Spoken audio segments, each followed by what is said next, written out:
My daughter is joining the company, so I need you to resign. Today is your last day." On the morning of the 20th, the president suddenly told me I was fired. I was shocked and didn't know what to say. The 20th was the day we paid our suppliers. Some payments were made through bank transfers for longtime suppliers, but I also made direct payments and visited them as a courtesy. "You look like you can go home right away. I'll give you the day off, just for you, so leave quickly," the president said. He pushed me out of the office, and the door shut with a snap right in front of my face. I didn't even know where to start to argue. "My name is Emily. I joined this family-owned paving company right after high school and worked as a clerical worker for 10 years. Well, until just now. The company had about 20 employees, and when the current chairman was the president, the workplace atmosphere was great. It was an easy place to work. The chairman, now retired, used to work closely with the younger employees, and his wife, Catherine, would come in every day to help with various tasks until he was hospitalized. Their daughter, Kelly, was skilled in both field and office work. Her husband was the site manager and was trusted by the on-site employees. Even though they were the founding family, they never acted superior or looked down on the employees. It would have been wonderful if this enjoyable and smooth-running company life had continued, but unfortunately, reality wasn't so kind. At the end of last year, the chairman was diagnosed with cancer during the company's group medical examination. He decided to retire as president and appointed Kelly's husband, the site manager, as the next president. Both the employees and I unanimously agreed. We all thought the chairman should focus on his treatment and wished for his long life. However, suddenly, the chairman's eldest son, Tom, appeared with his family. I didn't know where he heard the news from. It turns out the chairman had another child besides Kelly. Tom had been disowned about 30 years ago, and I didn't know about it at all. According to the senior employees, Tom was a troublemaker in his youth and often had run-ins with the police. Whenever he caused problems, the chairman and Catherine would go and apologize. After dropping out of high school, he got involved in multi-level marketing and fraudulent activities, which finally led the chairman to disown him. Despite being out of touch for a long time, Tom suddenly appeared one day, pleading with his father, "Dad, I've realized my mistakes. Please forgive me. I was shocked to witness this in our small company, where the president's office and clerical room were one and the same." Tom expressed a desire to reconcile and work in the company, but his past made it hard to believe his sincerity after being disowned. "I apologize to everyone, but I ask you to give Tom another chance," the chairman said, pleading with everyone present.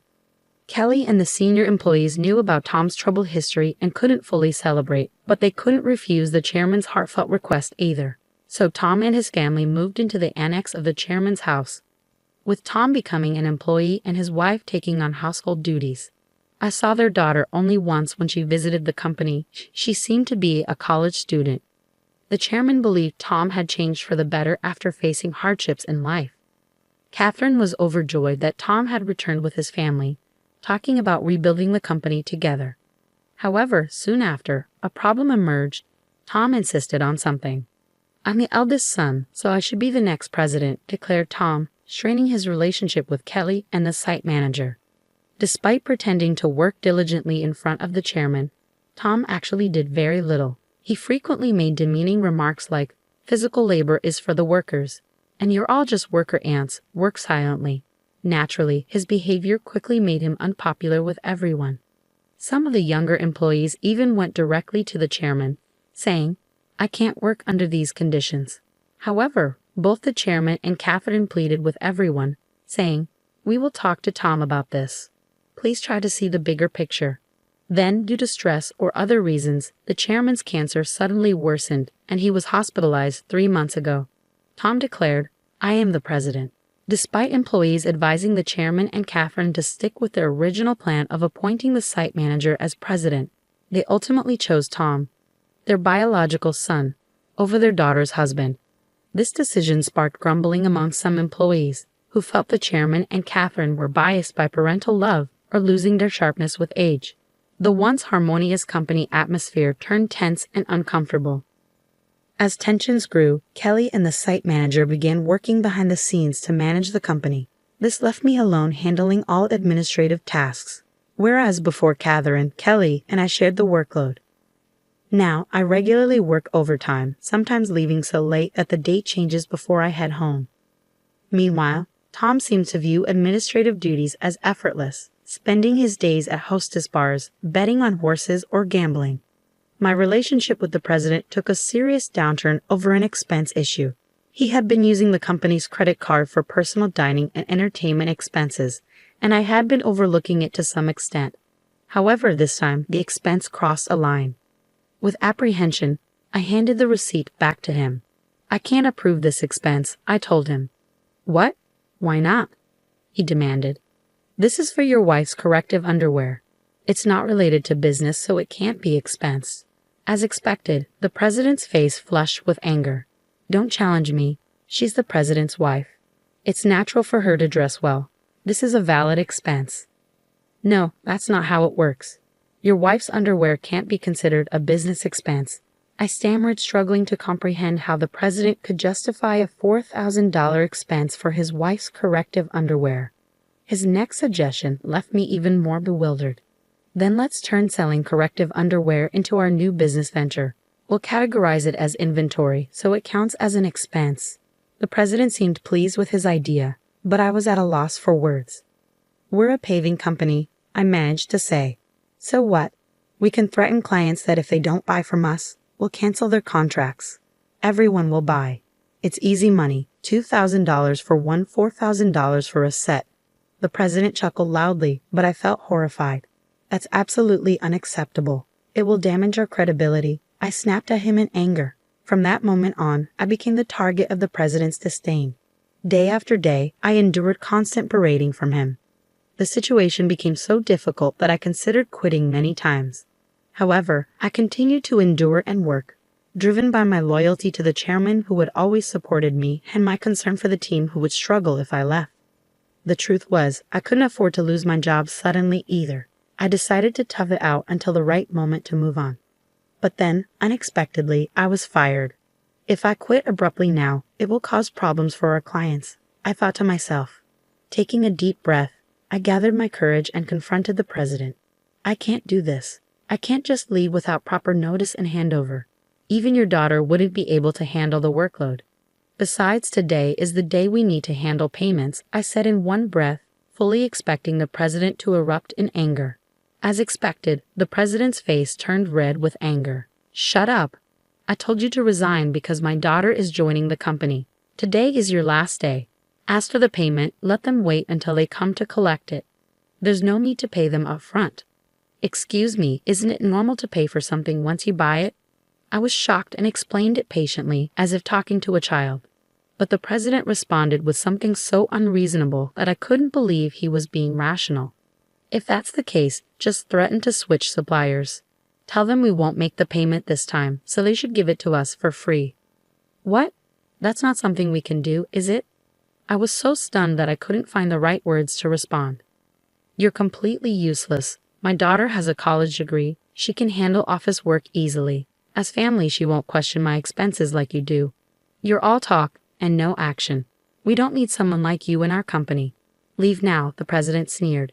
It seemed clear he intended for his daughter to handle accounting so he could justify personal expenses as business expenses.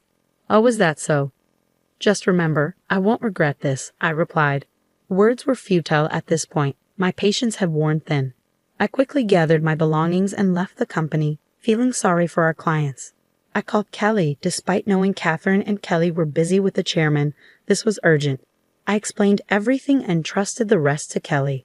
Once I left the company, I suddenly found myself with nothing to do. Being fired without notice clearly violated labor standards laws. If I reported this to the Labor Standards Office, the company would be in trouble. Since our company was part of the middle company payment system, I could claim my severance pay and 1 month's salary. This system supports small and medium-sized enterprises that can't afford severance pay on their own. I didn't need to rush because I could apply within 5 years from my retirement date, and the Labor Standards Office had a 2-year statute of limitations. With my professional habits, I planned out the necessary procedures and timeline for retirement. I decided I could take it easy for at least a week. Lately, I had been working overtime and weekends nonstop, leaving no time for myself at home. There were many places I wanted to visit once I settled down, so I chose to go on a day trip to the beach for a refreshing break. After enjoying myself at the beach, I checked my phone in the locker and found several missed calls, emails, and voicemails. Among them, Kelly's email caught my attention. It said, "The payment process went smoothly. Everything is in order." I felt relieved. Despite the abruptness of my dismissal by the president, I couldn't shake the guilt of leaving my job in anger. Next, I listened to the voicemail from the company. It was the panicked voice of the president saying, "Hey, what's going on? They're saying I'm not the real president. Did you know about this? Explain yourself." After chuckling at his realization, I continued to check my emails and voicemails. Among them was a message from the chairman, so I promptly headed to the hospital. Arriving at the hospital room that evening, I found Catherine and the president already there. As soon as the chairman saw me, he greeted me from his bed. "Emily, I'm truly sorry for my foolish son." "Hey, what's going on? I'm not the official president. Explain yourself." Tom shouted arrogantly, clearly not understanding the situation. The chairman quickly silenced him with a stern command. "Quiet down." It turned out that right after I had called Kelly, she promptly informed the chairman and Catherine. Upon receiving the news, the chairman immediately contacted Tom, who was acting as president, and asked, "Do you really not know anything? So what's the truth?" I calmly explained to the president, who was still shouting in confusion. "Essentially, Tom, you didn't have any legal authority. Your role as president was just a title. It might seem confusing, but in business terms, president is a position within the company and doesn't hold legal standing like a representative director does. The representative director is the one legally responsible for the company's actions externally. It's a different and more formal role that requires specific legal procedures to change." I continued, "While the title of president can be changed informally within the company, altering the representative director involves complex legal processes. That's why your position didn't carry the legal weight you assumed it did. 3 months ago, when Tom was appointed president, there was strong opposition from Kelly, the site manager, and veteran employees. That's when I proposed a strategy. Tom would be a figurehead president while the chairman remained the legally responsible representative director. As someone familiar with company procedures and laws, I knew the complexities involved. Under my plan, if Tom showed genuine dedication and won over all employees, then we would initiate the legal process to formalize his presidency. However, if Tom failed to prove himself fit for the role, the backup plan was to either remove him or even consider closing the company. While Kelly and the site manager prepared to launch a new venture, Kelly doubted Tom's ability to change. The chairman and Catherine continued to believe in Tom until he unfairly dismissed me, which seemed to awaken them to his shortcomings. "If you want to be a leader, learn and take care of your employees. I've told you this many times," the chairman emphasized. Tom retorted, "It's not a big deal, right? Can't we just handle the procedures now?" "No, it's not possible," the chairman explained. "Our company offers stocks to employees who want them, and many of them own shares. Emily owns 10%, making her a major shareholder. We can't disregard her views, and other shareholders won't support you either." As the president began to understand the gravity of the situation, his face paled. "What? I don't have any shares." "None. I plan to pass on my shares to you once you prove yourself as president. I'm deeply disappointed in you. Were you only interested in my wealth, thinking I didn't have much time left?" The chairman slumped in despair, and Catherine remained silent, visibly upset. Defiantly, the president responded, "Well, I'm the eldest son. What's wrong with taking what's rightfully mine? The company belongs to me. I can't forgive you anymore. The chairman bears full responsibility as the representative director of this company. Moreover, I'm a shareholder. I have the right to call for a shareholders' meeting and propose your removal," I asserted firmly. The president's face drained of color as he grasped the implication of removal. "You mean I could be fired? Dan, you were just a clerk." "Tom, Emily is right. At this point, no one will support you. Emily was the only one who spoke up to give you a chance," Catherine interjected. Then Catherine turned to me. "Emily, I owe you a sincere apology. I regret causing you trouble because of my love for my son. Please tell me what you'd like to do." I confronted the president directly. "Mr. President, I no longer wish to work under your leadership, so I am resigning immediately. However, I expect to receive my severance pay, along with 1 month's salary including unpaid overtime and holiday pay. As a shareholder, I will also take action through the Labor Standards Office to remove anyone who is detrimental to the company.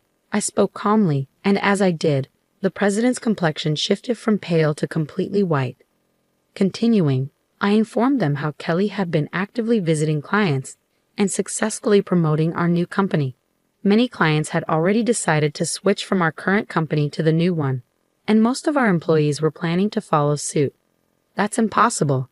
I'll sue you, the president threatened, his voice cracking. But the chairman intervened firmly. I am the representative director. You have no such authority. The president collapsed to his knees, and I felt a mix of emotions: regret, disappointment, and a sense of closure. Mr. President, it's unfortunate it had to end this way. If you had changed your approach upon returning, things might have been different. There were ample opportunities for understanding if you had made efforts to learn and adapt. Ultimately, it was the president himself who squandered those chances. A classic case of reaping what one sows. In the aftermath, the chairman decided to shut down the company, leaving Tom unemployed. The president's wife attempted to sell corrective underwear, but it didn't succeed. They faced legal issues for aggressive sales tactics and were eventually arrested for involvement in a pyramid scheme. When Kelly returned to her parents' home, she found boxes of unsold underwear left behind. As for the daughter, she found employment elsewhere, although the specifics are unknown. I now work happily at Kelly's and the site manager's new company. I cherish my relationships with others and strive to live authentically each day.